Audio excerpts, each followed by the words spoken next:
Salut tout le monde, avec un petit retour sur cette CAN qui a commencé de façon assez peinarde, hein, avec, je dirais, une victoire quand même assez convaincante de l'Égypte, avec un but certes tardif de Mohamed Salah, mais une équipe d'Égypte qui a su changer de tactique en cours de match et qui a finalement su redresser le score, puisque ils étaient menés. Une équipe d'Afrique du Sud assez pétillante.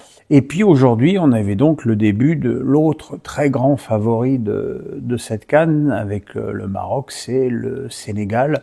C'est vrai que quand tu vois la compo d'équipe au départ du Sénégal, c'est vraiment du très très lourd, même le banc de touche, c'est du très très lourd. En plus, bon, l'adversaire de ce premier match, c'était le Botswana, ce qui me permet de constater qu'il y a une CAN à 24 pays. C'est un peu comme une Coupe du Monde à 48, ben on se retrouve avec des pays qui n'ont pas grand-chose à y foutre. Et ça donne des matchs finalement très déséquilibrés, même si le Botswana a longtemps été bien organisé défensivement, et qu'on s'aperçoit d'ailleurs depuis le début de la compète que même les petites nations parviennent à avoir un niveau tactique, défensif et athlétique tout à fait correct. Mais bon, contre une armada comme le Sénégal, évidemment, ça ne suffit pas, surtout que le Sénégal, pour le coup, était vraiment extrêmement tranquille sur le plan défensif. Le premier but, il est venu en première période sur un décalage de Mané pour Jacobs, qui a centré pour Nicolas Jackson, le joueur de Chelsea prêté au Bayern Munich, qui a marqué et qui a même réussi un doublé en seconde période, avec un joli râteau en pleine surface de réparation contre, c'est vrai, une défense assez apathique. Et puis le troisième but, il a été marqué par Cheikh Ndiaye sur un centre du Messin Sabali.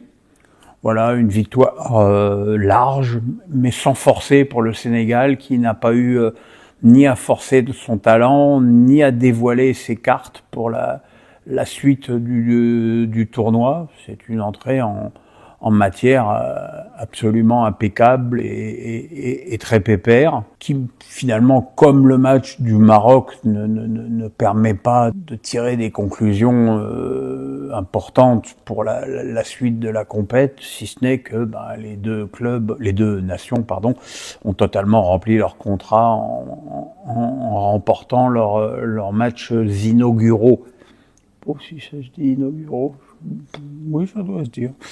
Et voilà. Et demain, il y a l'entrée en lice de l'Algérie, évidemment que nous guetterons avec évidemment beaucoup d'intérêt. Donc, on se retrouve dès demain pour une petite vidéo sur l'Algérie.